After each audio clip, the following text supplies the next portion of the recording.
Camilo de Leles, o Anjo da Caridade. O século XVI foi sem dúvida um dos mais agitados na vida da Igreja. Na Europa, desde a revolta de Lutero, a Igreja vivenciou agitações profundas e violentas nos campos religioso e social. Nesse momento, Deus, em sua providência, suscitou inúmeros homens de bom coração. Afinal, nessa época a Itália era vítima de assoladoras e terríveis epidemias, organizações hospitalares deficientes e uma crise econômica que lançava multidões na miséria. O serviço de assistência nos hospitais poderia ser definido em duas palavras: péssimo e abominável. Nestas circunstâncias, mais especificamente em 1550, por seus desígnios, Deus envia Camilo de Leles, o Anjo da Caridade. Fruto de uma gravidez tardia, desde a concepção, parecia que a vida reservava algo especial a esse homem de Deus. Prova disso foi que ainda quando era gestado no ventre de sua mãe Camila, ele protagonizou um sonho que a deixou extremamente angustiada. Neste sonho, sua mãe viu uma criança trazendo no peito uma cruz vermelha e seguida por um bando de pequeninos, todos assinalados com a mesma cruz. A preocupação da mãe se justificava uma vez que naquela época, bandos de ladrões que infestavam a Itália traziam sinais misteriosos. Em princípio, parecia que aquele sonho, para a infelicidade de seus pais e dos que o cercavam, se tornaria realidade, graças ao comportamento intempestível e truculento do menino Camilo, que perdeu sua mãe muito cedo e o pai quando tinha apenas 17 anos. Mas, enquanto estavam vivos, seus pais tentaram de todas as maneiras colocá-lo no bom caminho. Inútil, pois ele tinha um incrível gosto pelo jogo e pela vida de aventuras. Mas depois dessa vida aventureira, não demorou muito para que fosse tocado pelo golpe da graça. Foi no dia 2 de fevereiro de 1575. A partir desse dia, novas ideias e novos rumos abrem uma estrada luminosa para esse Anjo da Caridade. A partir daí, Camilo começou a se impor pelo espírito de extrema dedicação aos doentes, restabeleceu a disciplina no hospital, incrementou a formação espiritual dos enfermeiros para que trabalhassem por amor, promovendo o bem dos enfermos e a salvação das almas. Por essa razão, ou seja, para melhor servir os doentes, acabou sendo ordenado padre no dia 26 de maio de 1584. Em 18 de março de 1586, o Papa Sisto V aprova os regulamentos da Companhia, que tinha como objetivo fundamental juntar homens piedosos que aceitassem generosamente a missão de socorrer os pobres enfermos, sem preocupação de recompensa financeira. Mas foi somente em setembro de 1591 que o Papa Gregório XIV a reconheceu como ordem religiosa. Finalmente, no dia 8 de dezembro de 1591, festa da Imaculada Conceição de Nossa Senhora, Camilo de Leles e seus companheiros fizeram a profissão de fé, incluindo 1/4 voto de dedicação aos doentes, ainda que com risco de sua própria vida. Nos primeiros dias de julho de 1614, já no seu leito de morte, concebeu a última comunhão e deixou as seguintes recomendações: observai bem as regras, haja entre vós uma grande união e muito amor. Amai e muito a nossa ordem e dedicai-vos ao apostolado dos enfermos.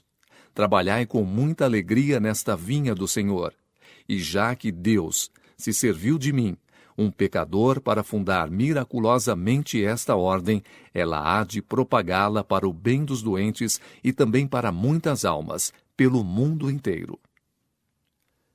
Camilo faleceu em Roma, aos 14 de julho de 1614, e foi declarado santo por Bento XIV em 1746. Durante uma festa dos santos apóstolos Pedro e Paulo, 29 de junho. e em 1886, Leão XIII declarou São Camilo, juntamente com São João de Deus, celeste protetores de todos os enfermos, hospitais e profissionais da saúde. Para levar adiante os desejos de seu fundador, a Ordem dos Ministros dos Enfermos vem, há mais de 400 anos, exercendo diferentes atividades e ministérios no mundo da saúde, tendo como referência os doentes, que Camilo carinhosamente os reconhecia como sendo as pupilas dos olhos de Deus. Por isso, deveriam ser tratados com o mesmo carinho com que a mãe trata de seu filho doente.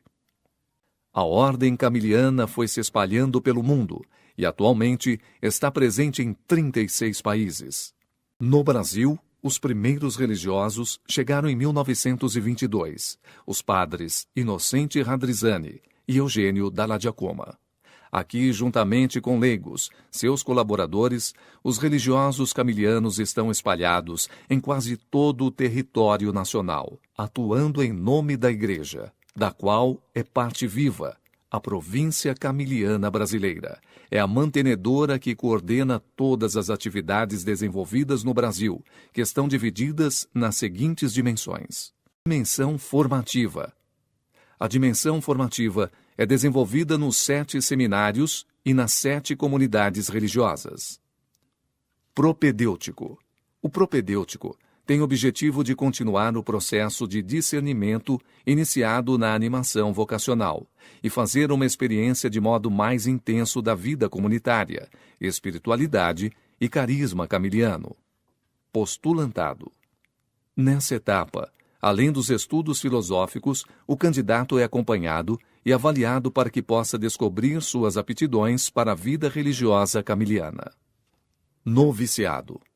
Com a duração de 1 ano, o período de noviciado privilegia a vida de oração, vida comunitária, vivência e conhecimento do carisma camiliano. Ao final desse período, se for aprovado, o noviço fará a profissão religiosa temporária. Juniorato. É a última etapa da formação, onde a prioridade são os estudos de teologia e a preparação para os votos perpétuos e, consequentemente, a ordenação diaconal e presbiteral. Dimensão paroquial. A dimensão paroquial, que no início era apenas para suprir a necessidade de padres diocesanos, tornou-se um feito de grandes proporções. Hoje são 8 paróquias espalhadas pelo Brasil e uma em Santa Cruz de la Sierra, Bolívia. Este trabalho trouxe à ordem aprimoramento para com os leigos, atendimento aos doentes em domicílio e tantas outras atividades sociais e religiosas. Dimensão pastoral. O Instituto Camiliano de Pastoral da Saúde, ICAPES, é o departamento responsável pela pastoral da saúde camiliana.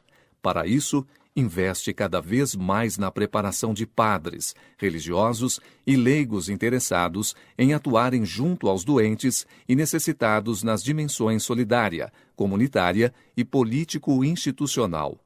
Além disso, desenvolve trabalho de capelania, prestando assistência religiosa e espiritual em 43 hospitais próprios ou de terceiros.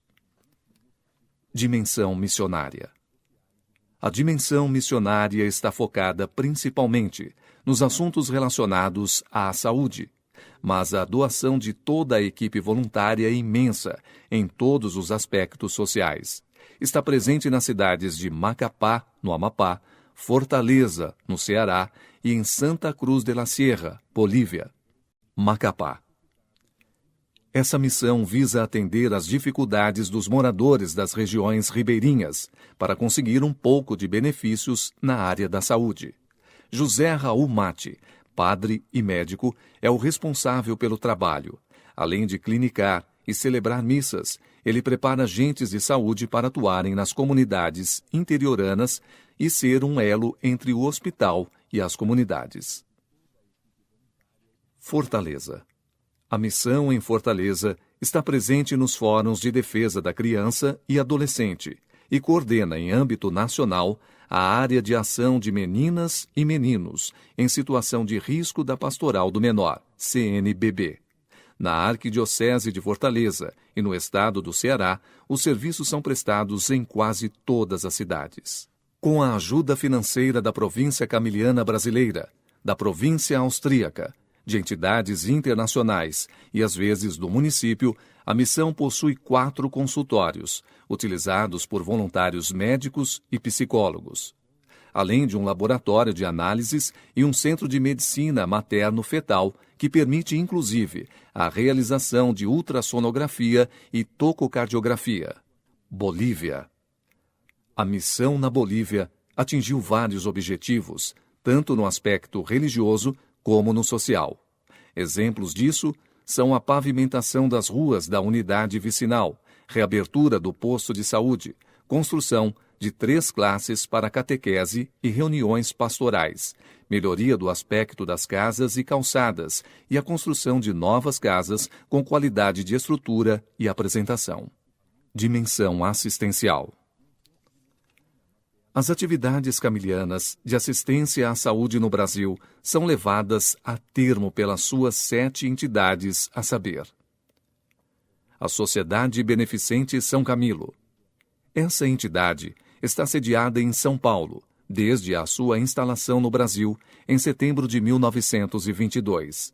É mantenedora de hospitais em 13 regiões do país. Por meio de suas unidades, desenvolve e mantém atividades sociais, pastorais e educacionais. Na assistência social na cidade de São Paulo, em parceria com o Poder Público Municipal, faz a gestão de centros de educação infantil, que tem como finalidade atender gratuitamente crianças na faixa etária de 0 a 6 anos, em regime semi-internato. A Beneficência Camiliana do Sul. Com sede em Concórdia, Santa Catarina, administra hospitais e um plano de saúde com mais de 50 mil vidas. Beneficência Camiliana. Localizada em São Paulo, essa entidade é responsável pelos recantos São Camilo da cidade Cotia e do Jaçanã, São Paulo, esse com ênfase em cuidados paliativos. Instituto Brasileiro do Controle do Câncer. Localizado na zona leste de São Paulo, foi assumido pela São Camilo em 1988. Cruzada Bandeirante São Camilo de Assistência Médico-Social. Desenvolve suas atividades por conta própria ou através de parcerias com terceiros, privados ou públicos, podendo celebrar convênios ou contratos. Associação Beneficente Hospitalar Peritiba. Situada na cidade de Peritiba, Santa Catarina, é responsável pela administração do Hospital Regional Terezinha de São Miguel do Oeste. Bandeira Paulista contra tuberculose e doenças pulmonares.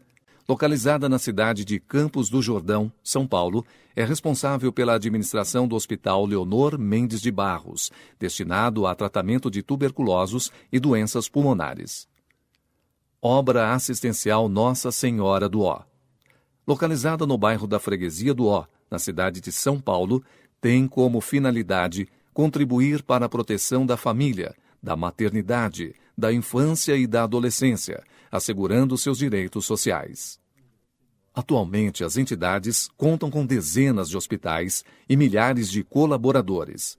A cada ano, a São Camilo amplia constantemente o número de filiais mantidas, fruto da referência em administração hospitalar e da credibilidade que o mercado demonstra pela entidade, cada vez mais alvo de interesse de órgãos públicos. Dimensão educacional.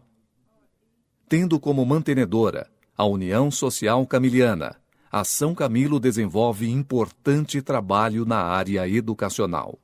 Suas atividades estão distribuídas em várias cidades do país, sendo 2 centros universitários, um em São Paulo e outro em Cachoeiro de Itapemirim, um centro de reabilitação em saúde e integração social. Promove, São Paulo. Colégio São Camilo, São Paulo. Centro Universitário São Camilo, Espírito Santo. Centro Educacional São Camilo, Espírito Santo. Faculdade de Enfermagem Luísa de Marilac, Rio de Janeiro. Centro Educacional São Camilo, Minas Gerais. Centro Educacional São Camilo, Bahia. Centro Educacional São Camilo, Distrito Federal, Centro Educacional São Camilo, Rio Grande do Sul e Colégio São Camilo, Paraná. Para honrar os benefícios e os resultados positivos deste empenho, a São Camilo não mede esforços para dividir com a comunidade os frutos desta produção de conhecimento e prestação de serviços. Prova disso são as atividades assistenciais e culturais promovidas nas entidades mantidas pelo Círculo Social São Camilo do Ipiranga, em São Paulo, desde o ano 2000, quando os camilianos assumiram a obra. Em que pese as dificuldades e os novos desafios que o mundo moderno suscita diariamente, a província camiliana brasileira tem certeza que está cumprindo seu papel e procurando levar adiante os ideais de São Camilo de Leles, que dizia que era preciso colocar mais coração nas mãos. Frase essa que poderia muito bem ser traduzida como sendo amor e competência.